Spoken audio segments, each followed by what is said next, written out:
కి మహిమ కలుగును గాక. ఎవరు చెప్పట్లేదు అన్న ఆమెనని. స్తోత్రం చెప్దాం. హల్లెలూయా. వినిపిస్తుందన్న ఆ స్వరం బాగానే? మంచిది. ఆలస్యం చేయకుండా వర్తమానంలోకి వెళ్ళిపోదాం. పరిశుద్ధ గ్రంథంలో ఉండి లూకా సువార్త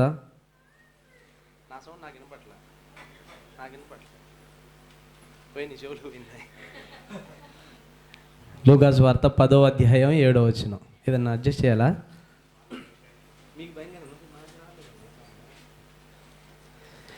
లూకా సువార్త 10వ అధ్యాయం 7వ వచనం.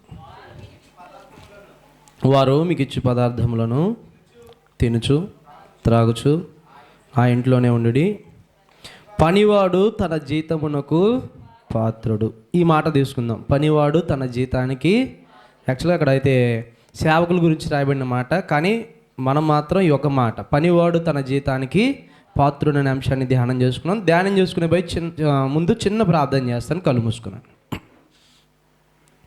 మమ్మల్ని మిక్కిలిగా ప్రేమించిన మా ప్రియ పరలోకపు కన్న తండ్రి, నీ ఘనమైన శ్రేష్టమైన దివ్యమైన నామానికి వేల కొలది వందనాలు, స్తుతులు, స్తోత్రాలు చెల్లిస్తున్నాను నాయన.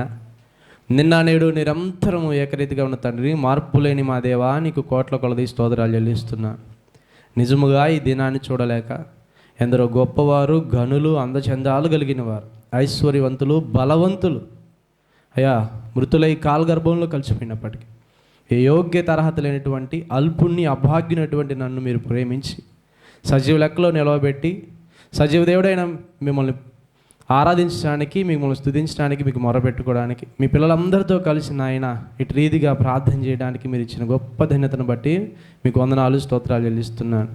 ఈ సమయంలో నాయన మీ మాటలు ధ్యానించినట్టుండగా నాతో మాతో మా అందరితో మీరు సూటిగా తేటగా మాట్లాడండి. నిజమే నాయన, మీ మాటలు వింటే మేము బ్రతుకుతాం. మీ మాటలే మమ్మల్ని బ్రతికిస్తాయి. మీ మాటలే మమ్మల్ని ఆదరిస్తాయి. మీ మాటలే మమ్మల్ని బలపరుస్తాయి నాయన. అటువంటి జీవం కలిగిన దయగలిగిన మాటలు మా అందరికీ దయచేయి. నాకంటే ముందుగా మీ దాసుని నిలబెట్టుకుని మాట్లాడిన ప్రతి మాటను బట్టి మిమ్మల్ని స్తుతిస్తున్నా. ఈ సమయంలో మరొకసారి మీ పాద సన్నిధికి వస్తుండగా జ్ఞాపకం చేసుకునండి. మా అందరినీ మీ మాటల చేత తృప్తిపరిచి పంపించమని ప్రార్థన చేస్తూ చేరువచ్చిన మీ పిల్లలందరినీ మీ దగ్గర స్థలకు చెప్పుకుంటున్నాను నాయన. వినే చెవుల్ని, గ్రహించే మనసుని, అర్థం చేసుకున్న హృదయాలను మా అందరికీ దయచేయండి. మేమందరం కేవలం విని మట్టుకే ఉండి మమ్మల్ని మేము మోసగించుకోనకుండా విన్న వాక్యానుసారంగా జీవించడానికి కావలసిన శక్తిని, సామర్థ్యాన్ని మా అందరికీ అనుగ్రహించమని యేసుక్రీస్తు వారి శక్తి కలిగిన నామంలో ప్రార్థిస్తున్నాను పరమ తండ్రి. ఆమేన్. దయచేసి బయట ఎవరైనా, మరి యవనస్తులు ఎవరైనా బయట అంటే మరి బయట ఉన్నట్టయితే దయచేసి లోపలికి రావాల్సిందిగా ప్రభు పేరట మీ అందరినీ కోరుకుంటున్నాను. బయట ఉన్నటువంటి యవనస్తులందరూ కూడా వెంటనే దయచేసి లోపలికి రావాల్సిందిగా కోరుతా ఉన్నాను. చూడండి, ఇక్కడ రాయబడిన మాట, పనివాడు తన జీతమునకు పాత్రుడు. ఈరోజు మరి జనవరి నెల 2025 సంవత్సరం మొదటి మాసం వాగ్దాన కోడికలో మనమందరం కూడా పాలు పంపులు పొందడానికి దేవుడు కృప చూపించాడు. దేవుని కృప లేకపోతే ఈరోజు ఈ క్షణం ఇప్పటికిప్పుడు మనం ఇక్కడ ఉంటామని గ్యారంటీ లేదు. సో దేవుని యొక్క కృప వలన మనం ఆయన దగ్గర నుంచి ఎన్నో మేలులు, ఎన్నో ఆశ్చర్య కార్యాలు, అద్భుత కార్యాలు మనం చూస్తూ ఉన్నాం. అయితే ఆలోచన చేయండి, మాట వాగ్దానాలు పొందుకోవాలని వచ్చిన మనమందరం, ఏంటి వాగ్దానాలు పొందుకోవాలని వచ్చిన మనమందరం దానికి పాత్రులమేనా? పనివాడు జీతానికి పాత్రుడు. చూడండి, ఎప్పుడైనా మనం చూస్తే నెలాఖరికి లెక్కలు వేసుకుంటాం. ఏం చేస్తాం? లెక్కలు వేస్తాం. ఎవరైనా మనకి జీతం ఇవ్వాల్సిన వాళ్ళు ఉన్నారనుకోండి, ఆ జీతం ఇచ్చినప్పుడు మనం ఏం చేస్తాం? ఆ జీతాన్ని లెక్క వేసుకొని సరిపోయిందా లేదా, తక్కువ వచ్చిందా, నేను ఎన్ని రోజులు పని చేశాను, నాకు ఎంత రావాల్సి ఉంది, ఎంత వచ్చి లెక్కలు వేసుకుంటామా? నేను అంటాను, భక్తి విషయంలో ఎప్పుడైనా లెక్కలు వేసామా? చూడండి, రోజుకి ఎంతసేపు పడుకుంటాం మనం? నిద్రపోతాం 8 గంటలు నిద్రపోతాం అనుకుందాం. 10ంటికి నిద్రపోయి 6ంటికి లేచినా 8 గంటలు. ఎవరన్నా క్యాలిక్యులేటర్ ఉంటే ఫోన్ తీసి ఉన్న వాళ్ళందరూ టకటక్ కొట్టని చెప్తా. రోజుకి 8 గంటలు. తీయండి, ఎవరన్నా తీయండి, ఫోన్ తీయండి. ఎప్పుడైనా భక్తి విషయంలో మనం ఇలా లెక్క వేసుకోగలిగితే మనం ఆ వాగ్దానాన్ని పొందుకోవడానికి అసలు అర్హులమేనా? బైబిల్ చెప్తుంది పనివాడే జీతానికి పాత్రుడు, అంతేనా? అయితే రోజుకి 8 గంటల కాడికి 365 ఇంటూ సంవత్సరానికి ఎన్ని రోజులు? 365. రోజుకి 8 గంటలు ఇంటూ 8 ఎంత వచ్చింది? 2920 గంటలు నిద్రపోయావు. డివైడెడ్ బై 24 చేయండి, అంటే రోజుకి 24 గంటలు కదా. డివైడెడ్ బై 24 చేస్తే ఎంత? 121 రోజులు. అంటే ఇంచుమించు 4 నెలలు సంవత్సరాలు నిద్రపోవడానికి వాడేసాం. నిజమే, లెక్క వేస్తే మనకు తెలుస్తుంది నిద్రపోవడానికి ఎన్ని రోజులు వాడావా ఆ సంవత్సరం అంటే 4 నెలలు వాడేసాం. ఎన్ని నెలలు మొత్తం? 12 నెలల్లో 4 నెలలు నిద్రపోవడానికి వాడేసాం. ఇంకెన్ని నెలలు మిగిలినాయి? ఎన్ని? ఇంకొక రోజుకి 8 గంటల కాడికి డ్యూటీ చేసామనుకోండి, ఉద్యోగం చేసామనుకోండి. నిద్ర ఎందుకు పోవాలి? మనం ఆరోగ్యంగా ఉండాలంటే, మన మైండ్ బాగుండాలంటే, మనకి ఏ రోగాలు రాకుండా ఉండాలంటే చక్కని నిద్ర పోవాలి. అందుకు 4 నెలలు వాడేసాం. Very good. పని చేయడానికి ఇంకో 4 నెలలు, రోజుకి 8 గంటలు. మళ్ళీ అలాగే అసలు 4 నెలలు కూడా ఉండదు, 3 నెలలు పని చేసి మధ్యలో సెకండ్ సాటర్డేలు, సెలవులు, ఆ పండగ ఈ పండగ మొత్తం వేసుకుంటే సరే ఎట్టలేదన్నా 4 నెలలు పని చేసామనుకోండి. ఈ పని ఎందుకు? జీవనోపాధి కోసం, జీవించడానికి కోసం, కుటుంబ పోషణ కోసం, వాటి కోసం. మంచిది, వెరీ గుడ్. 4 నెలలు నిద్రపోవడానికి, 4 నెలలు పని చేయడానికి. మరి మిగిలిన ఎంత? ఈ 4 నెలలు ఏం చేసావు? ఇప్పుడు చెప్తా చూడండి ఏం చేసాం. ఎప్పుడన్నా లెక్క వేసుకున్నారా? లెక్క వేసుకోవాలి. ఎందుకు లెక్క వేసుకోవాలంటే మోసే గారు ఒక మాట చెప్పాడు చూడండి ఒకసారి. కీర్తన 90వ కీర్తన 12వ వచనం చదవండి. 90వ కీర్తన 12వ వచనం చదవండి గబగబా. జ్ఞాన హృదయం కావాలి మాకు. ఎందుకు? మా దినములు లెక్కించడానికి మాకు జ్ఞాన హృదయం కావాలి. మాకు ఎందుకు తెలుసా ప్రభు? మా జ్ఞాన హృదయం లేదు, అందుకే మేము రోజులు లెక్కేసుకోవట్లా. ఏదో టైం వేస్ట్ చేసుకుంటున్నాం, నిద్రపోతున్నాం, తింటున్నాం, లేస్తున్నాం, గడిపేస్తున్నాం. కానీ మా దినాలు లెక్కేసుకోవడానికి మాకేం కావాలంటే జ్ఞాన హృదయం మాకు. భక్తులైన మోసే గారు నేర్పిస్తున్నటువంటి ప్రార్థన అది. ప్రభువా మాకు జ్ఞాన హృదయం కావాలి నాయన. సంవత్సరాలు మేము గడిపేస్తున్నాం కానీ ఏ రోజు కూడా మేము లెక్క వెయిట్లా. ఏమండి చెప్పండి, నెల అయిపోగానే సపోజ్ డిసెంబర్ 31 అయిపోయి జనవరి, దేవుడు జనవరి 1 మనకి ఇచ్చాడు, దేవునికి స్తోత్రం అంటున్నామే. కానీ గడిచిన 30 రోజులు ఏం చేసామని ఎవరైనా లెక్కేశాడా? అది వచ్చిన ఫస్ట్ రోజు, నెక్స్ట్ రోజు చూసి అబ్బా దేవుడు మరొక రోజు మా జీవితంలో ఇచ్చాడని హ్యాపీగా ఫీల్ అవుతున్నాం, మంచిదే. కానీ గడిచిన దినాలు లెక్క వేసుకోకపోతే ఎలా? అందుకే ఆయన ఏమంటారు తెలుసా? జ్ఞాన హృదయం కావాలి. ఎందుకు? మా దినాలు మేము ఇప్పుడు ప్రార్థన ఎంతసేపు చేసాము లెక్కేస్తాం చూడండి. ఎంతసేపు చేసాము? ఎన్ని వారాలు? ఆదివారాలు సంవత్సరానికి ఎంతమ్మా? 52 × 3 గంటలు ఉంటామా చర్చిలో? ఆదివారం ఎన్ని గంటలు ఉంటాం? 3 వేసుకుందాంలేండి, 3 గంటలు. 52 × 3 ఎంత? 156 గంటలు. డివైడెడ్ బై 24 కొట్టండి. అబ్బా సంవత్సరంలో వారం కూడా లేని భక్తి చేసి పనివాడు జీతానికి పోతున్నాగా నేనే అన్నట్టు మొఖాలు వేసుకొని చూస్తున్నాం చూడండి. ఎంత గొప్ప భక్తి చేస్తున్నాం. సరిపోతుందా మన భక్తి? ఏమండి సంవత్సరంలో 365 రోజులు దేవుడు నీకు ఇస్తే ఎన్ని రోజులు ఇచ్చాడు? 365 రోజులు దేవుడు నీకు నాకు ఇస్తే 4 నెలలేమో నిద్రపోవడానికి, 4 నెలలేమో పని చేసుకోవడానికి, 7 రోజులు కూడా లేదు భక్తి. ఆ మిగతా రోజులన్నీ ఏం చేసి ఉంటావు? ఫోన్లు మాట్లాడటానికి, టీవీలు చూడటానికి, సినిమాలు చూడటానికి, పక్కన వాళ్ళతో ఒప్పర్ మీటింగ్లు వేయడానికి, ఆ ఫంక్షన్కి వెళ్తానికి, ఈ ఫంక్షన్కి వెళ్తానికి, ఆ ఊరు పోవడానికి, ఈ ఊరు పోవడానికి 4 నెలలు వేస్ట్ చేసి దేవుడి కొరకు ఎన్ని రోజులు చేసావు తెలుసా? అది 3 గంటలు ఉంటే. ఏది ప్రార్థన 10ంటికి స్టార్ట్ అయితే 5 నిమిషాల ముందే హాజరయ్యి ప్రార్థన అయిపోయినాక ఇంటికి వెళ్ళిపోతారే, వాళ్ళు 3 గంటలు ఉంటారు. ఇక 2 గంటలు వేసుకుంటే మారిద్దంటావా? 2 గంటలే అనుకోండి, 52 వారాలు తగ్గిపోద్దా?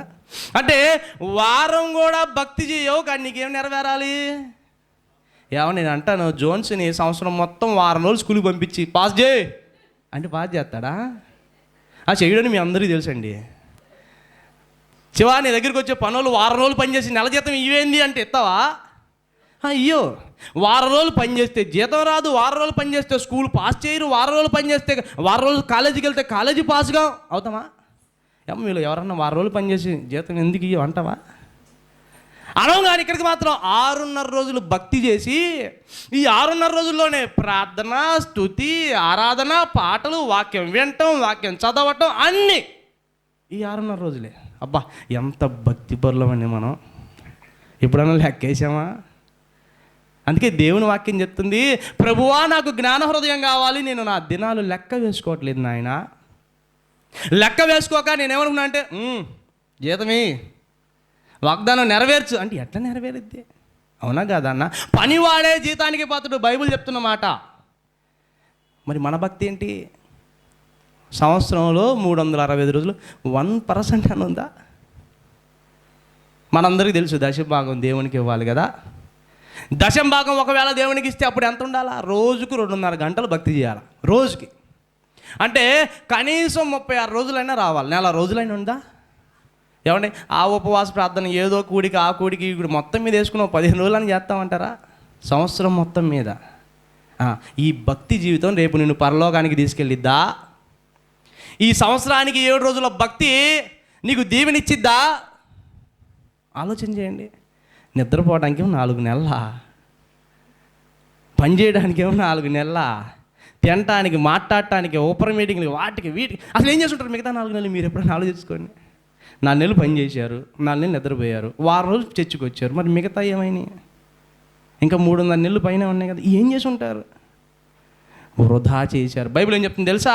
ఇదిగో దినములు చెడ్డవి గనక సమయాన్ని పోనీక సద్వినియోగం చేసుకుంటూ జ్ఞానుల వలె, అజ్ఞానుల వలె కాదు, జ్ఞానుల వలె.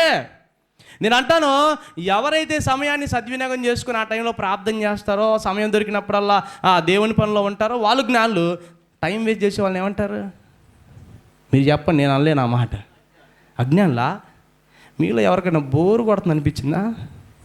ఆ బోరు కొడుతుందనే వాళ్ళందరినీ బైబిల్ అంటుంది అజ్ఞాని అంటుంది. అబ్బో నాకు బోరు కొడుతుంది అనుకుంటారు చూసారా? ఏం చేయాలి అర్థం కావట్లా, నాకు బోరు కొడుతుంది అనుకుంటారు చూసారా? వాళ్ళని బైబిల్ ఏమంటుందో తెలుసా? అజ్ఞానులు. జ్ఞానులు ఏం చేస్తారు? టైం దొరికితే ప్రార్థన చేస్తారు, టైం దొరికితే స్తుతిస్తారు, టైం దొరికితే వాక్యాన్ని ధ్యానిస్తారు, సమయాన్ని పోనేవారు. అందుకే ప్రియమైన దేవుని వాళ్ళారా, దానియేలు గ్రంథంలో బెల్షస్సర్ ఆయన దగ్గరికి గోడ మీద ఒక చేతి రాత రాయడం చూస్తూ ఉన్నాడు. మనందరికీ తెలిసిన విషయమే, అందుకే అక్కడ దాకా వెళ్ళట్లా. మెనే టెకెల్ ఓపార్సి అనే మాట ఉంది కదా. అర్థం కాల ఆయనకి, ఆ భాష ఏందో, ఆ రాత ఏందో, అసలు ఆ గోలేందో అర్థం కాక జ్ఞానులు పిలిపిస్తే దానియేలు గారు వచ్చి ఒక మాట చెప్తున్నాడు. మెనే అంటే ఏంటో తెలుసా? చదవండి, దానియేలు గ్రంథం 5వ అధ్యాయం 24వ వచనమో 25వ వచనం ఉండిద్ది.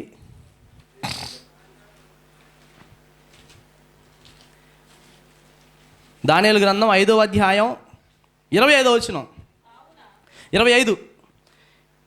ఈ వాక్య భావం ఏమనగా, మినే అనగా దేవుడు నీ ప్రభుత్వ విషయంలో లెక్క చూచి దాన్ని. అబ్బా, ఈ రోజున ఈ రాత్రికాల సమయంలో దేవుడు నీతో నాతో ఏం మాట్లాడతాడు తెలుసా? దేవుడు కూడా నీ విషయంలో నీ లెక్క, నా విషయంలో నా లెక్క ఒకరోజు చూస్తాడు. మనం అనుకుంటాం అన్ని చోట్ల లెక్కలు చూసుకుంటాం, కానీ దేవుని దగ్గర మాత్రం లెక్కలు చూసుకోం కదా. ఎవరు నిజంగా మీకు నెలకు ఒక 10,000 జీతం అనుకోండి, 7,000 ఇచ్చారు, ఏం చేస్తారు? లెక్క వేసుకుని వెనక్కి ఏంది తక్కువ ఇచ్చావేంటి అంటారా? అంటారా? కొట్టు దగ్గరికి వెళ్ళారు, ఒక 500 ఇచ్చారు, ఏదో కొనుక్కున్నారు, చిల్లర ఇచ్చాడు, చిల్లర చూసుకుని వస్తారా లేకపోతే ఎంత తమ జోలో పెట్టుకుని వచ్చేస్తారా? అంటే 500 ఏమో లెక్క, కొట్టుకాడ చిల్లర లెక్క, జీతం లెక్క, అన్నీ లెక్కే. భక్తి విషయంలో ఎప్పుడన్నా లెక్క వేసుకున్నావా? నువ్వు లెక్క వేసుకోకపోతే దేవుడు ఒకరోజు లెక్క వేస్తాడు. అవునా కాదా? బెల్షస్సర్ రాజునే విడిచిపెట్టలా, నిన్ను నన్ను వదిలిపెడతాడా? ఆయన ఎవరు? రాజు. అప్పుడు బబులోను రాజు కదా, ఆయన చక్రవర్తి. రాజు అంటే ఏందాక ఒక దేశానికి రాజు. చక్రవర్తి అంటే ఎవరు? ప్రపంచం మొత్తానికి చక్రవర్తుల్ని దేవుడు విడిచిపెట్టకపోతే నిన్ను నన్ను విడిచిపెడతాడా? రేపు లెక్కయిడా?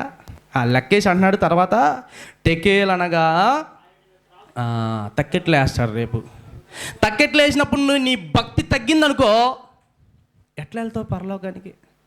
ఎలా వెళ్తావు? అలా యుగ యుగాలు ఆయనతో పాటు ఆ నిత్యరాజ్యంలో బ్రతకాలంటే నీ భక్తి సరిపోయిద్దా? తూకం వేస్తే రేపు నిన్ను నన్ను తక్కెట్లో వేసి ఎంత చేసావు నువ్వు భక్తి అంటే, నిద్రకేమో 4 నెలలు వాడేశాను ప్రభువా, పని చేసుకోవడానికి 4 నెలలు వాడేశాను ప్రభువా, ఇక ముచ్చట్లాడడానికి 4 నెలలు వాడేసాను, ఏదో ఒక రోజు 6 రోజులు చేశాను ప్రభు అంటే సరిపోతామా? తక్కువైపోతాం. జాగ్రత్త. భక్తిలో మనం ఏమవుతాం? తక్కువైపోతాం. అందుకే వాగ్దానాలు పొందుకునే విషయంలో వెనకబడిపోతూ ఉంటాం. వాగ్దానాలు మన జీవితాల్లో నెరవేరే విషయంలో ఎందుకు మనం వెనకబడుతున్నామంటే, మన భక్తి జీవితం మనకు అది సరిపోతుందా? మనం లెక్క వేసుకోవట్లా. అందుకే మోషే గారు అంటున్నారు, మాకు జ్ఞాన హృదయం కావాలి నాయన, మా దినాలు మేము లెక్క వేసుకోవాలి. ఎన్ని రోజులు నువ్వు మాకు ఇస్తున్నావు, ఎంత సమయాన్ని మేము పోగొడుతున్నామని లెక్క చూసుకునే జ్ఞాన హృదయం మాకు దయచేయి అంటా ఉన్నాడు. కాబట్టి ప్రియమైన దేవుని వాళ్ళారా, ఒక 3 విషయాలు ఎందుకు మనం వాగ్దానాన్ని పొందుకోలేకపోతున్నాం. ఆ వాగ్దానాలు పొందుకోవాలంటే మనం ఎలా ఉండాలి? సంఘములో అనే 3 విషయాలు నేను క్లుప్తంగా చెప్పి ముగించేస్తాను, ఎందుకంటే సమయం లేదు కాబట్టి చాలా క్లుప్తంగా చెప్తాను. చూడండి, మొదటిగా ఒకసారి ఆలోచన చేయాలి. మనం మన భక్తి జీవితం సరిపోకపోతే దేవుని దగ్గర వాగ్దానాలు పొందుకోలేము, అలాగే రేపు ఆయనతో పాటు వెళ్ళను లేం. అవునా కాదా? చిన్నపిల్లలు ఏముందండి, ఏ క్లాస్ పాప? జోన్స్ ఏ క్లాస్ మా? 7th క్లాస్ వాళ్ళకి 7 రోజులు స్కూల్కి పంపించి 8వ తరగతి పంపించమంటే పంపినని నీకు ఖచ్చితంగా చెప్తాడు. అవునా కాదా? ఏనా పంపినాయా? మీ అమ్మాయి వచ్చింది 7 రోజుల స్కూల్కి సంవత్సరం మొత్తం మీద, ఎట పంపించాలి అంటాడా? పని దినాలను ఉంటాయి స్కూల్కి, 230 రోజులు ఎన్నో పని దినాలు ఉంటే మినిమం ఇన్ని రోజులు వస్తే నువ్వు పాస్, లేకపోతే ఫెయిల్. అంటే 7వ తరగతికే ఇన్ని పని దినాలు ఉన్నప్పుడు పరలోకానికి వెళ్ళడానికి ఎన్ని పని దినాలు కావాలి మనకి? ఎంత భక్తి జీవితం మనకు కావాలి? ఆలోచన చేయాలి మనం, ప్రియమైన దేవుని వాళ్ళారా. 2024 సంవత్సరంలో దేవుడు ఎన్ని గొప్ప అవకాశాలు, ఎన్ని మంచి రోజులు మనకిస్తే వాటిని మనం వేస్ట్ చేసుకుని ఉంటాం. ఏమంటే క్రైస్తవుల నోటి వెంట బోరు కొడుతుందనే మాట రాకూడదు. క్రైస్తవుల నోటి వెంట ఏం రాకూడదు? బోరు కొడుతున్నాకని రాకూడదు, ఆ మాట రాకూడదు. నాకు బోరు కొట్టిద్దా? అసలు అంత ఖాళీగా ఉన్నావు నువ్వు? బోరు కొట్టే అంత భక్తి చేస్తున్నావా? భక్తి చేసి చేసి టైం ఎక్కువైపోయి బోరు కొడుతుందా? ఆ మాటే మన నోటి వెంట రాకూడదు. కనుక ఆలోచన చేద్దాం. వారం రోజులు ఏ పని చేసినా మనకి ప్రతిఫలం రాదు. వచ్చిద్దా? జీతం రాదు, స్కూల్లో రాదు, ఉత్తీర్ణత రాదు, పాస్ కాము. అవునా? ఎక్కడైనా వారం రోజులు దేనికి పనికిరాదు. కానీ భక్తి విషయంలో మాత్రం 7 రోజులు చేసేస్తే మనకి ఏ ఉపయోగం ఉండదు. సరే చూద్దాం, సంఘములో మనం వాగ్దానాలు పొందుకోలేకపోవడానికి గల కారణాలు, ఎలా పొందుకోవాలనేటువంటి విషయాన్ని ఒక 3 మాటలు చెప్పి నేను ముగించేస్తాను. లూకాసు వార్త 4వ అధ్యాయం, లూకాసు వార్త 4వ అధ్యాయం 33వ వచనం చదవండి. చూడండి, అక్కడ రాయబడిన మాట పేజీ నంబర్ 54 కొత్త నిబంధనలో 33వ వచనం. చదవండి. ఆ సమాజ మందిరములో అపవిత్రమైన దయ్యపు ఆత్మ పట్టిన వాడొకడు. ఏమండి, ఎక్కడున్నాడు ఆయన? చర్చిలో అన్నాడు. ఈరోజు చాలామంది అనుకుంటారు దిండు కింద తల కింద బైబిల్ పెట్టుకుని పడుకుంటా, నెత్తి మీద బైబిల్ పెట్టు. చర్చిలోనే ఉన్నారు దెయ్యం పట్టిన వాళ్ళు. చర్చిలకు దెయ్యం అట్ట వచ్చిద్దండి అంటే బైబిల్లో ఉందాడా? ఎక్కడున్నాడు ఆయన? సమాజ మందిరం అంటే ఏంటి? నా దేవుని మందిరంలో ఒక దయ్యం పట్టినోడు ఉన్నాడట. అవునండి, ఈరోజున మనం ఏమనుకుంటున్నాం? దెయ్యం పడతామంటే జుట్టు ఎరబోసుకుని అని కేకలేస్తా ఉంటే అమ్మో దెయ్యం పడింది అనుకుంటున్నారా? నేను అంటాను, అబద్ధం పట్టేవాళ్ళు దెయ్యం లేదా? అబద్ధం మాట్లాడేవాళ్ళు. అబద్ధానికి జనకుడు ఎవరు? అపవాది కాదా? అబద్ధాలు మాట్లాడే వాళ్ళందరిలో దెయ్యం లేదా? ఆ రోజు అననీయ సప్ఫీరాలు ఎందుకు చచ్చిపోయారు? అబద్ధాలడే కదా. అంటే దెయ్యాలు పట్టిన వాళ్ళు మనం చూసి ఏం చేస్తామంటే వందనాలు అని అంటాం, ఎందుకంటే పైకి కనపడదు కాబట్టి. కుళ్ళు కుతంత్రాలు ఉన్న వాళ్ళు దెయ్యం పట్టిన వాళ్ళు కాదా? లోపల మనసులో ఈర్ష్య పెట్టుకున్న వాళ్ళు దెయ్యం పట్టిన వాళ్ళు కాదా? పైకి మాత్రం భక్తి గల వారిగా ఉంటారు, పైకి మాత్రం ఏమి లేనట్టు అంటారు. ఆ పాస్టర్ గారు వందనాలు, పాస్టర్ గారు వందనాలు అంటారు, లోపల ఏముండిద్ది? కుళ్ళు కుతంత్రం ఉండిద్ది కదా. ఇలాంటి వాళ్ళనే దెయ్యం పట్టిన వాళ్ళు. అందుకే సమాజ మందిరంలోనే దెయ్యం పట్టినోడు ఉన్నాడు.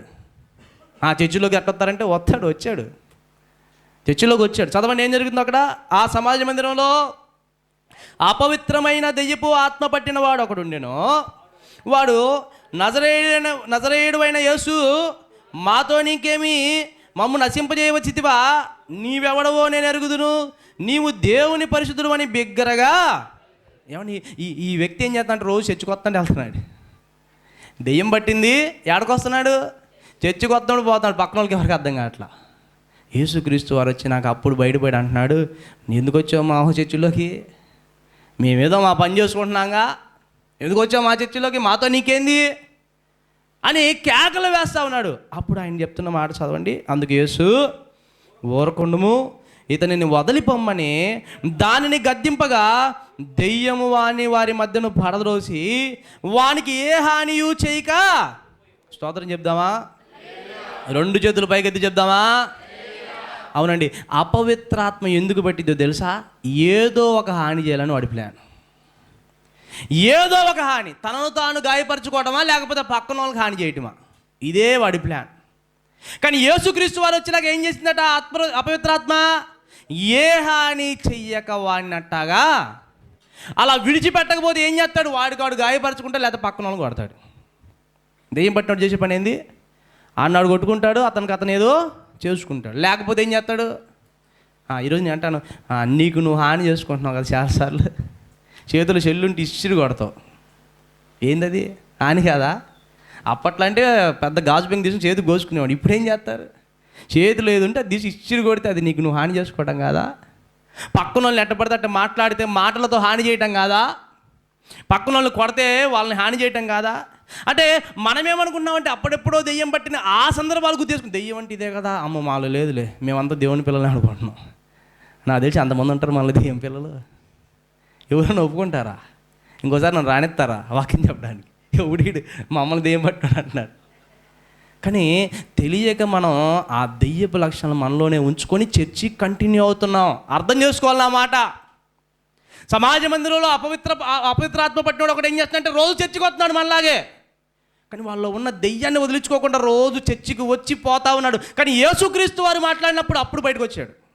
హల్లెలూయా చెప్దాం స్తోత్రం, హల్లెలూయా. రోజు చర్చికి వస్తున్నాడు పోతున్నాడు, కానీ తనలో అపవిత్రాత్మ ఉన్న విషయం పక్కన వాళ్ళకి కూడా. ఈరోజు దేవుని మాటలు మనతో మాట్లాడుతున్న ఏమన్నా తెలుసా? మనలో కూడా అపవిత్ర ఆత్మ ఉంటే ఏం చేయాలంటే దాని నుంచి బయటకు రావాలి, దాన్ని మన దగ్గర నుంచి దూరంగా విదిలించుకోవాలి. లేకపోతే ఏం జరిగిద్ది? ఏదో ఒక హాని మనకైనా లేకపోతే మన ద్వారా ఇతరులకైనా. దెయ్యం పట్టిన వాళ్ళు ఏమంటాయి తెలుసా? చదవండి ఒకసారి మార్కు సువార్త 7వ అధ్యాయం 20వ వచనం అనుకుంటా. మార్కు సువార్త 7వ అధ్యాయం 20వ వచనం.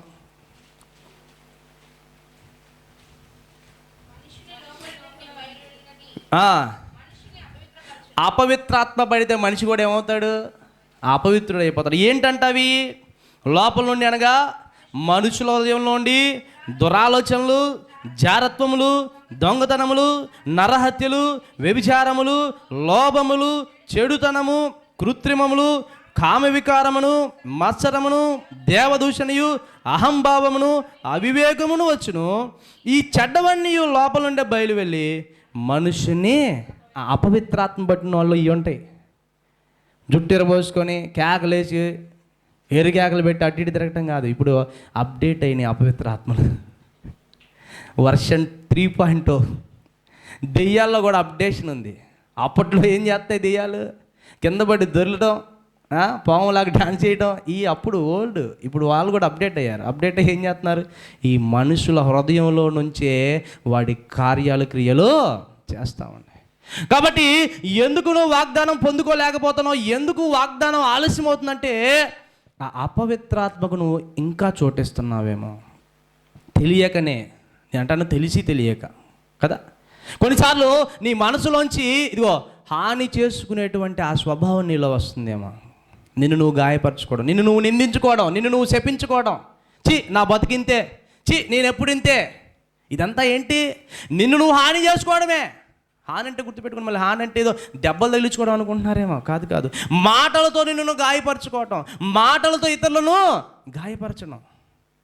కానీ దెయ్యం విడిపించబడ్డాక, అపవిత్రాత్మ విడిపించబడ్డాక దేవుని వాక్యం తెలియజేస్తుంది కదా, ఏ హానియు ఉంచారు. కాబట్టి ప్రియమైన దేవుని వల్లరా, దేవుని వాగ్దానాలు మన జీవితంలో పొందుకోవాలంటే మనం ఏం చేయాలంటే ఆ అపవిత్రాత్మకు దూరంగా వెళ్ళాలి. మనల్ని స్వపరీక్ష చేసుకోవాలి. ఇందాక పాస్టర్ గారు చెప్పారు. ఏం చెప్పారు? ప్రతి మనుషుడు తన్ను తాను టెస్ట్ చేసుకోవాలి. నేను ఏ మార్గంలో వెళ్తున్నాను? నాలో ఏమన్నా దేవునికి ఇష్టం లేని ఉన్నవా? దేవుని దుఃఖపరిచే ఉన్నవా? నా మాటల ద్వారా ఎవరన్నా హాని కలుగుతూ ఉందా? ఎవరికైనా ఇబ్బంది కలుగుతూ ఉందా?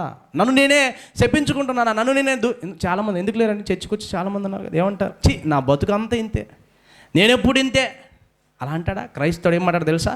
నా దేవుడు నా పక్షాన ఉన్నాడు, డోంట్ వరీ అంటాడు. కానీ అపవిత్రాత్మ పట్టినోడు ఏమంటాడంటే తనకు తాను నిందించుకుంటాడు, తనకు తాను చెప్పించుకుంటూ ఉంటాడు. అవునా కాదా? పేతురు గారు కూడా ఏం చేశారు?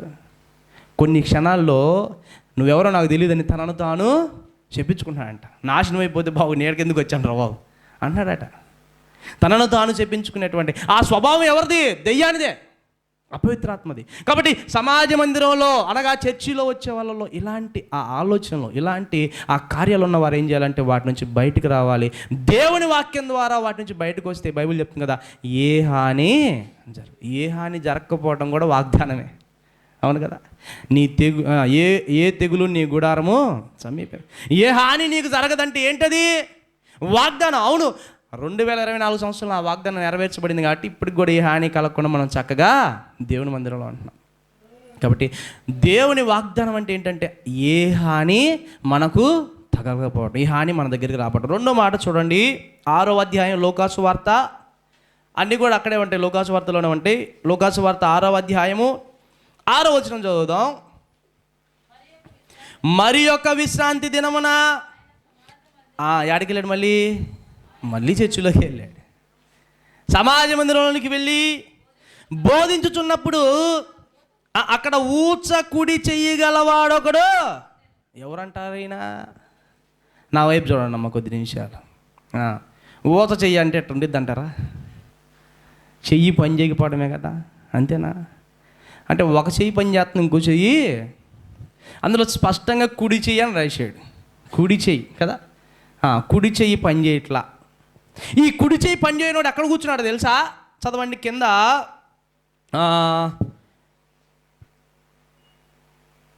8వ వచనం చదవండి. 8. అయితే ఆయన వారి ఆలోచనలు ఎరిగి ఊచ చేయగల వానితో నీవు లేచి మధ్యను నిలువమని చెప్పగా వాడు లేచి మధ్యలోకి రమ్మని ఎందుకు చెప్పాడు తెలుసా? ఈ ఊచ కుడి చేయవాడు ఎక్కడో వెళ్ళి పక్కన దాక్కున్నాడు, చాటున. ఎక్కడ దాక్కున్నాడు? చాటు. ఎందుకంటే అమ్మ నా చెయ్యి బాగాలేదు, చూస్తే అందరు ఏమన్నా అనుకుంటారేమో, ఏందయ్యా నీ చెయ్యి అని జాలి పడతారేమో, ఏంది నీ చెయ్యి పని చేయట్లేదు అంటారేమో అని మధ్యలోకి రాకుండా ఎక్కడున్నాడు? ఎక్కడో చాటును దాక్కున్నాడు. అప్పుడు ఆయన చూసి బాబు దా అని చెప్పి ఎక్కడికి పిలిచాడు? మధ్యన నిలబడి. ఈరోజున ఆలోచించండి, ఊచ కుడి చెయ్యి అంటే ఏంటో తెలుసా అర్థం? పని చెయ్యకపోవటం. అవునా? మన సంఘం అంతా ఒక 100 మంది ఉన్నారనుకోండి, ఆలోచించండి. ఒక 100 మంది సంఘస్థులు ఉన్నారు, పని చేసే వాళ్ళు ఎంతమంది? పని అంటే ఏ గాడికి మనం బయట పని ఆలోచిస్తాం, దేవుని పని. సంఘంలో దేవుని పని ఎంతమంది చేస్తారు? పాస్టర్ గారు, సంఘ పెద్దలు, లేకపోతే ఇంకా కొంతమంది పరిచారకులు, మొత్తం మీద ఒక 20 మంది చేస్తారా? ఏమండి, మనమంతా ఎవరో సంఘంలో శరీరంలో ఒక అవయవం కదా. అవయవాల్లో 20% మాత్రమే పనిచేసి 80% పని చేయకపోతే ఆ శరీరాన్ని ఏమంటారు? చచ్చుబడిపోయిందని అంటారా? ఈ చెయ్యి ఎక్కువ రోజులు పని చేయట్లేదు అనుకోండి అన్న, ఈ చెయ్యి ఎక్కువ ఒక 6 నెలల నుంచి పని చేయకపోతే ఏమైంది? ఈ చెయ్యి చచ్చుబడింది అంటారు. ఏమంటారు? చచ్చుబడినవాడు అతను. ఎవరు? ఊచ కుడి చేయగలవాడు. ఎలాంటి వాడు అంటే చచ్చుబడిపోయాడు. ఈ రోజున సంఘాల్లో కూడా చాలామంది ఎట్లాంటి ఊచ కుడి చేయగల వాళ్ళు ఉన్నారు. ఎందుకు ఈ మాట అంటున్నానంటే, కేవలం రావటం వెళ్ళిపోవటం, రావటం వెళ్ళిపోవటం, ఒక పని ఉండదు, ఒక ప్రార్థన ఉండదు, ఒక వాక్యం చదవటం ఉండదు, స్తుతి చేయటం ఉండదు, లేకపోతే దేవుని కొరకు ఏమన్నా పని చేయాలని ఆలోచన, సేవకుల కొరకు ఏమన్నా పని చేయాలని ఆలోచన, సువార్త కోసం ఖర్చు పెట్టాలని ఆలోచన, దశంభాగాలు ఇవ్వాలని ఆలోచన, దేవుని కోసం ఏదైనా చేయాలని ఆలోచన ఉండదు. మిమ్మల్ని అడుగుతున్నాను, పనికి వెళ్తారు కదా మీరు, పనికి వెళ్తారు కదా చాలామంది, పనికి కూడా వెళ్ళి అడుగు ఊరక చేతులు కట్టినట్టు కూర్చున్నాను అనుకో, సాయంత్రం దాకా అంతే కూర్చొని వస్తా ఉన్నారనుకో, ఏం చేస్తాడు? రేపటి నుంచి నువ్వు పని మానేయ్యా, నీకు పని అంతే కదా అన్న. అంతేనా? పనికి వెళ్ళి అక్కడ కూడా అలాగే నిలబడి చూస్తూ ఉన్నాం అనుకోండి, ఏం చేయకుండా ఏం చేస్తారు? పనిలోంచి తీసేస్తారా? నేను అంటున్నాను, 2024 సంవత్సరంలో ఎంత పని చేసావు దేవుని పని? జీవనోపాధి పని గురించి నేను మాట్లాడా, దేవుని పని అంత చేసావు. చర్చికి రావటం, కూర్చోవటం, వెళ్ళిపోవటం, చర్చికి రావటం, కూర్చోవటం. ఊచ చెయ్యి కుడి చేయగలవా అనే పరిస్థితి ఈరోజు చాలామంది సంఘ బిడ్డలో చూస్తూ ఉన్నారు కదా. ఎవరో కొంతమంది యాక్టివ్గా ఉండి సేవకునికి సహకారులుగా ఉంటూ సేవకునికి సహకరిస్తూ ముందుకు వెళ్తున్నారు, కానీ చాలామంది ఎలా ఉంటున్నారంటే ఇదిగో చాటున దాక్కునే వాళ్ళు అయిపోయారు. ఎక్కడ దాక్కుంటున్నారు? చాటున దాక్కుంటున్నారు. ప్రార్థన చేయమంటే అమ్మో నేను చేయనండి లేరా మనలో, ప్రార్థన చేద్దురా అంటే చాటు నుండి అమ్మో నాకు ఎందుకు లేండి, నా వల్ల కాదులేండి. కానీ దేవుడు అలా కోరుకోవట్లా. నన్ను సంఘంలో ఉన్న ప్రతి ఒక్కరిని ఎలా ఉండాలని కోరుకుంటున్నాడు? మధ్యలో నిలవబడి ధైర్యంగా మాట్లాడగలిగేవారు, మధ్యలో నిలవబడి దేవుని కొరకు నమ్మకంగా బ్రతికేవాళ్ళు, మధ్యలో నిలవబడి దేవుని కొరకు ఉపయోగపడే వాళ్ళు కావాలనుకుంటున్నాడు. ఏం చేస్తా ఉన్నాం చెప్పండి? ఓ ప్రార్థన చెయ్యి, వాక్యం చదవంటే వాక్యం చదవు, దేవుని కొరకు ఏమైనా సమర్పణ కానుకలు ఉంటాయా, లేకపోతే దేవుని కొరకు దశంభాగాలు. మరి మీరు ఎంతమంది ఇస్తున్నారు నాకు తెలియదండి. నిజంగా దేవుడే అడిగాడు కదా దశంభాగం దేవునికి ఇవ్వాలని, దేవుని పనికి ఇవ్వాలని. మరి మీలో ఎంతమంది ఇస్తున్నారు? నేను అన్నాను, ఇదిగో మీరు నాకు ఇచ్చి నన్ను శోధించండి అన్నాడు. ఇవ్వకుండా శోధిస్తాం మనం. చాలామంది ఏం చేస్తాం, ప్రభువా నువ్వు ఇచ్చి మళ్ళీ నీకు ఆడేస్తాం అయ్యా, ఆ ఇవ్వటం ఏదో క్యాన్సిల్ చేసుకొని నువ్వే మాకు దేవుని శోధించే బ్యాచ్ మనం అంతా. ఎలాగండి? పనివాడు జీతానికి పాత్రుడు. చెప్పండి, అందరూ చెప్పండి అన్నమాట. పనివాడు జీతానికి. ఏం పని చేసావు 2024లో దేవుని పని? ఎన్ని గంటలు ప్రార్థన చేసావు? ఎన్ని గంటలు స్తుతించావు? ఎన్ని గంటలు వాక్యం చదివావు? ఎన్ని గంటలు వాక్యం విన్నావు? ఎంత ఖర్చు పెట్టావు? ఎంత ఖర్చు అయిపోయావు? నీ సమయాన్ని ఎంత ఖర్చు చేసావు? నీ డబ్బుని ఎంత ఖర్చు చేసావు? నువ్వెంత ఖర్చు అయిపోయావు దేవుని కొరకు? ఇవేమి లేకుండా ఊరకి వచ్చి ఊరకి కూర్చొని ఊచ కుడి చెయ్యి వాడిలాగా ఉంటే ఎట్టా పొందుకుంటాం మనం వాగ్దానాలు? ఎలా మన జీవితాల్లో కార్యాలు చూస్తాం? అందుకే దేవుని వాక్యం తెలియజేస్తుంది. చదవండి, 8వ వచనం మరలా చదవండి.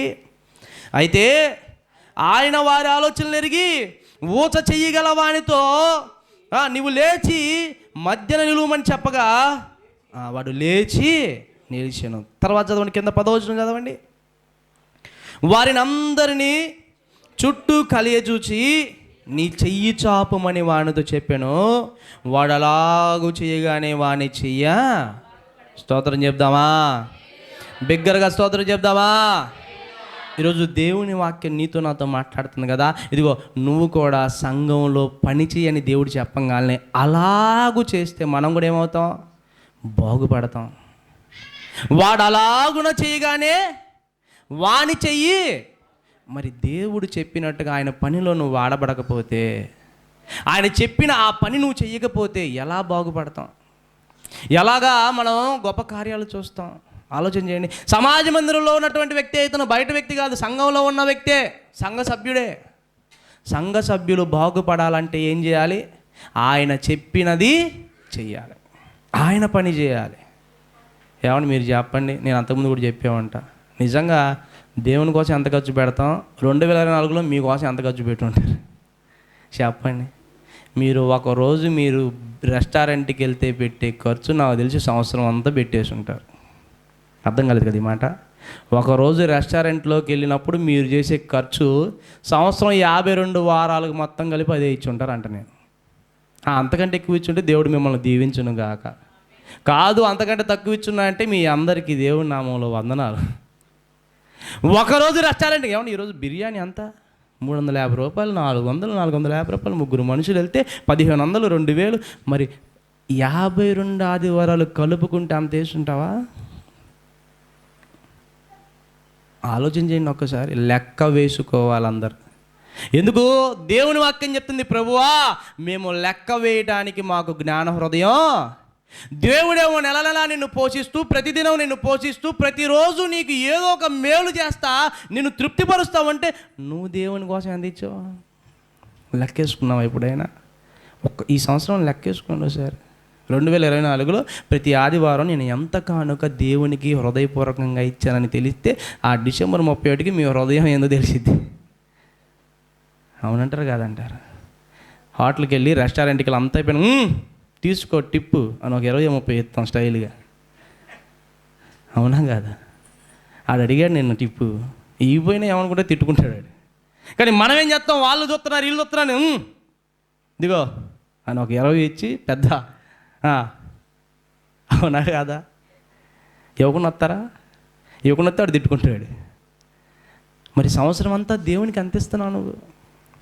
నిజమే నేను అంటుంది. మనం ఇంత గొప్పగా దేవుడు మనల్ని దీవిస్తూ ఉంటే, ఇంత గొప్పగా దేవుడు మనల్ని పోషిస్తూ ఉంటే మీరు ఆలోచించండి. ఈ రోజున తిండి లేక ఎన్ని వందల మంది, ఎన్ని లక్షల మంది చచ్చిపోతూ ఉన్నారు. తిండి తిప్పలు లేకుండా, ఇల్లు వాకిలు లేకుండా, కట్టుకోవడానికి బట్టలు లేకుండా, అసలు వారి జీవితమే దుర్భర పరిస్థితికి వెళ్ళిపోయి హాస్పిటల్లో అనారోగ్య పరిస్థితులు ఎంతమంది అయిపోతూ ఉన్నారండి. మనల్ని దేవుడు అలా ఉంచలేదు కదా. ప్రతిదినం పోషిస్తూ కదా, కావలసినవి మన దగ్గరికే తీసుకొస్తూ, కట్టుకోవడానికి బట్టలు, ఉండటానికి ఇల్లు, అరే మంచి కుటుంబం, ఇన్నిచ్చిన దేవునికి సంవత్సరం అంతా నువ్వు ఇచ్చేది ఎంత? లెక్క వేసుకోవద్దా? నువ్వు లెక్కేసుకోవా? నీకు ఇచ్చే డబ్బులు లెక్కేసుకోవా? మరి నువ్వు ఇచ్చే ఎంతో లెక్కేసుకోకపోతే ఎట్లా? నీకెవరన్నా ఇవ్వాల్సి ఉండే నువ్వు లెక్కేవా? మరి నువ్వు దేవునికి ఇచ్చేవెందుకు లెక్కయ్యావు?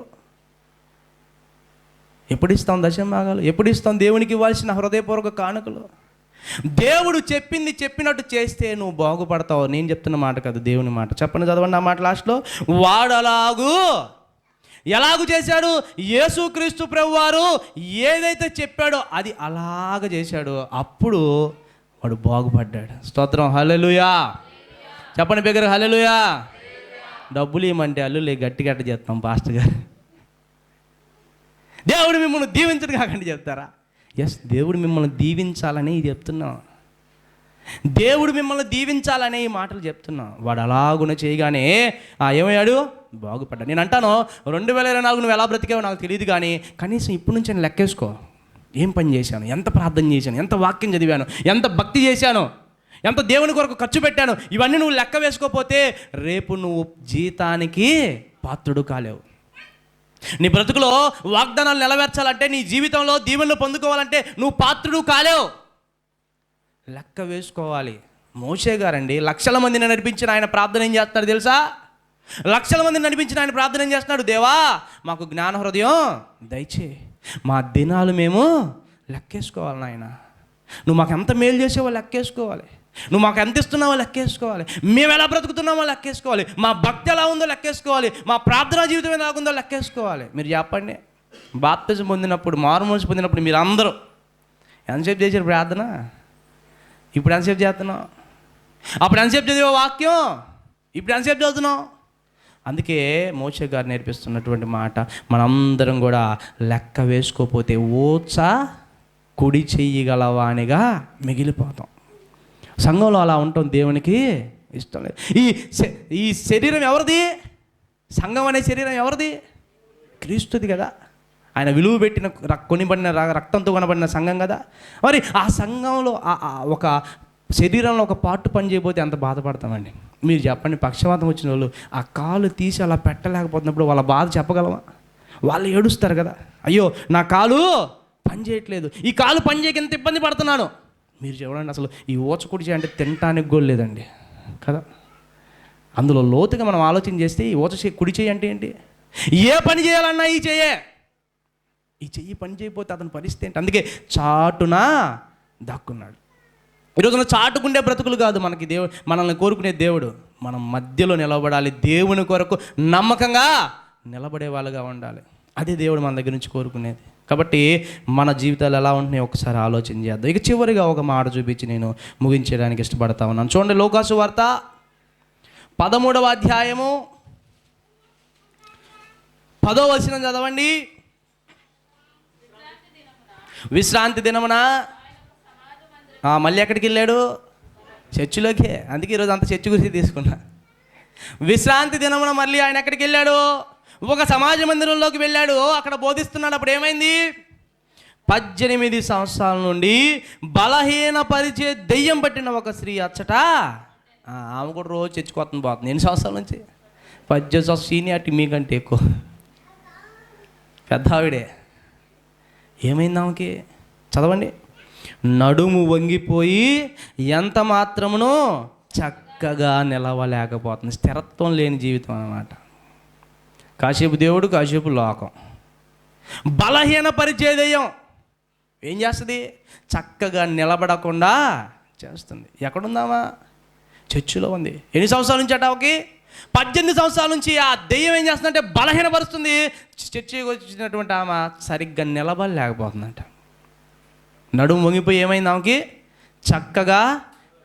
ఈరోజు నా ప్రియమైన దేవుని వల్ల అపవిత్రాత్మ మనల్ని కూడా ఏం చేసి తెలుసా? దెయ్యం ఏం చేసి తెలుసా? మనల్ని సంఘంలో స్థిరంగా నిలబడకుండా అనేక బలహీనత మన మీదకి ఊసుగొలిపి, ఏదో ఒక బలహీనత ఏం చేసిద్దంటే మనలో విశ్వాసం రగిల్చబడి దేవుని మాటలు విని మనం ఒకవేళ రగిల్చబడినా ఆ బలహీనత ఏం చేసిందంటే వద్దులేరా, వెనక్కిరా, మన బ్యాచ్ అక్కడ ఉండాలి, ఇక్కడ కాదు, మన బ్యాచ్ అక్కడ ఉండాలి, అక్కడ రా అని ఏదో ఒక బలహీనత ఏం చేసి తెలుసా?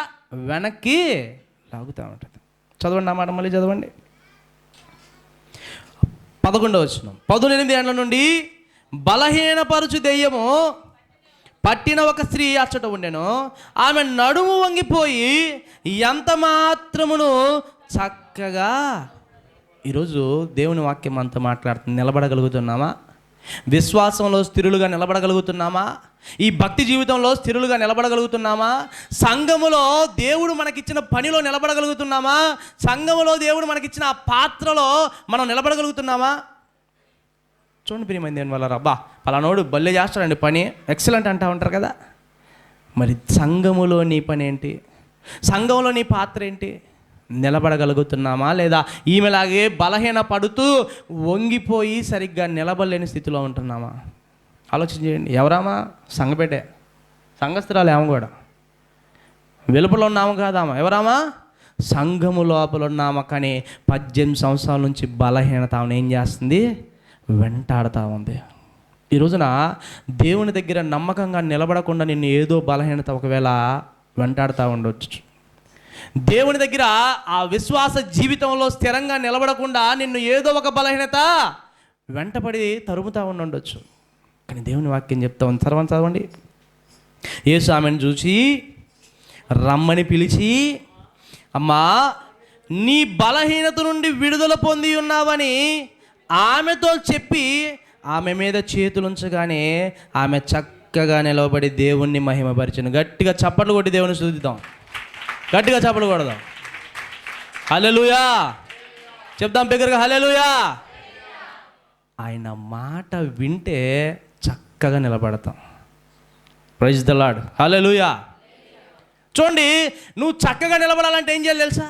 ఆయన మాటలు వినే ఆ అనుభూతిలోకి మనం రావాలి. ఎంతమంది అండి అంటున్నారు దేవుని మాటలు ఈ చెవితో విని?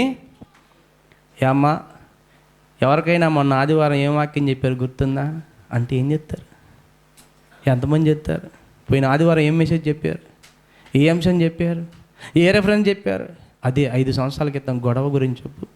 టకీ టకీ టకీ టకీ అని చెప్తావు. ఎప్పుడో 10 సంవత్సరాల క్రితం చూసిన సినిమా గురించి అడుగు, నెక్స్ట్ ఏం సీనో టకీ టకీ టకీ అని చెప్తారు. అవునా కదంటారా? దేవుని మాటలు వినటానికి సిద్ధ మనసు మనకి ఉండాలి.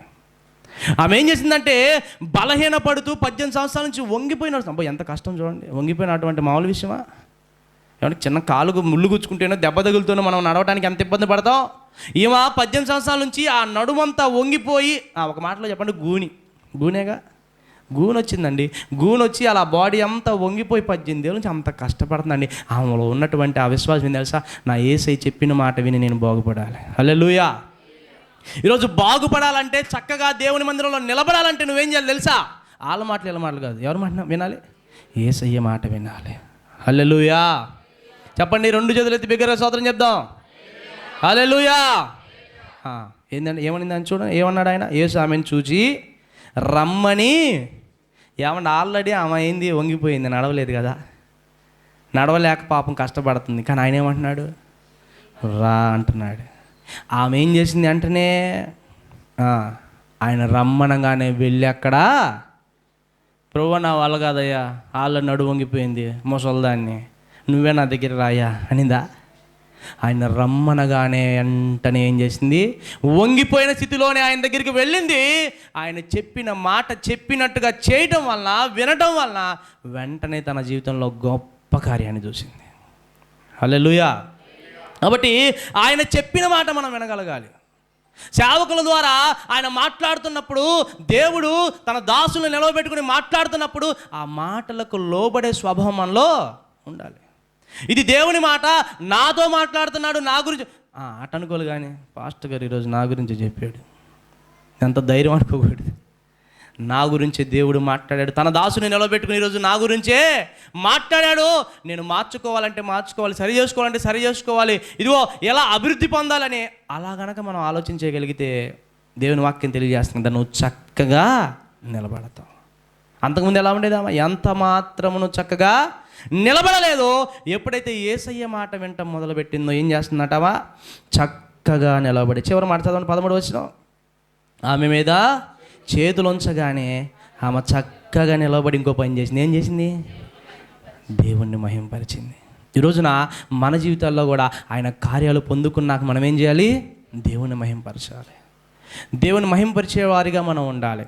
కాబట్టి ప్రియమైన దేవుని వల్ల ఆలోచించండి, మనం లెక్క వేసుకునే వారిగా ఉండాలి. సరిపోయిద్ది అంటారా 7 రోజుల భక్తి? ఆలోచన చేయండి, ఎంత భక్తి జీవితం సరిపోయిద్ది మనకి? 7 రోజులు సరిపోయిద్దా? ఏమండి, అసలు వారం రోజులకి జీతం ఇవ్వడు, వారం రోజులకి పరలోకం ఇచ్చేస్తాడా? ఎంత ప్రేమ గల దేవుడు అండి మన దేవుడు. అయినా సహిస్తూ భరిస్తూ ఓపికతో మనల్ని ఇక్కడ దాకా తీసుకొస్తున్నాడు కదా. మీరైతే ఊరుకుంటారా? మీ దగ్గర ఒకరిని పనిలో పెట్టుకున్నారు, వారం రోజులు వస్తాడు, సంవత్సరంలో ఏం చేస్తారు? నెక్స్ట్ డేనే తీసిపడేస్తారు, అంతేనా? శివాని అంటూ ఉంటాడు, అమ్మో 1 రోజులు సెలవు అయితే కుదరదన్న తీసేస్తాడు. సిఎస్సి ఎవరైనా ఎస్సీ గారు సిఎస్సి గారు ఏదో అంటాడు. ఓ రోజు సెలవులంటే ఏమంటారు? అమ్మో 1 రోజు సెలవు అయితే తీసేస్తారంటారా? మరి వారం రోజులే భక్తి చేస్తున్నా నేను ఎంత భరిస్తున్నాడండి ఆయన. ఎంత ప్రేమ గల దేవుడు మన దేవుడు.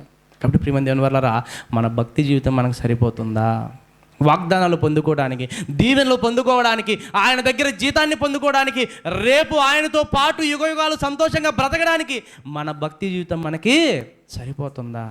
సంఘానికి వస్తున్నాం కానీ ఒకవేళ మనల్ని మనం హాని చేసుకునే విధంగా, లేదా ఇతరులకు హాని చేసే మాటలు మాట్లాడేవారిగా ఒకవేళ మన హృదయాలోచనలు సరిగ్గా లేకపోతే వాటిని సరి చేసుకోవాలి. అప్పుడు మనం దేవుని కార్యాలు పొందుకుంటాం. రెండోది ఏంటి?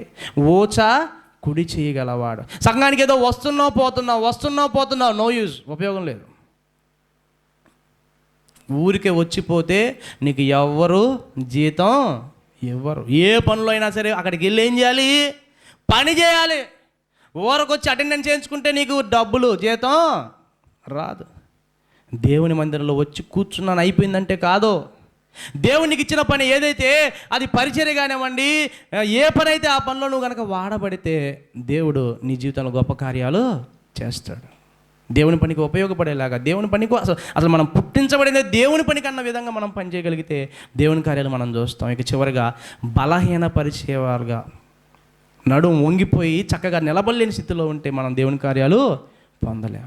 ఆయన చెప్పిన మాటలు వింటే, ఆయన చెప్పిన పని చెప్పినట్టుగా చేస్తే మనం కూడా సంఘంలో చక్కగా నిలబడగలుగుతాం. ఆయన కార్యాలు మన జీవితంలో చూస్తాం. అట్టి కృప దేవుడు మనందరికి కూడా దయచేయునుగాక.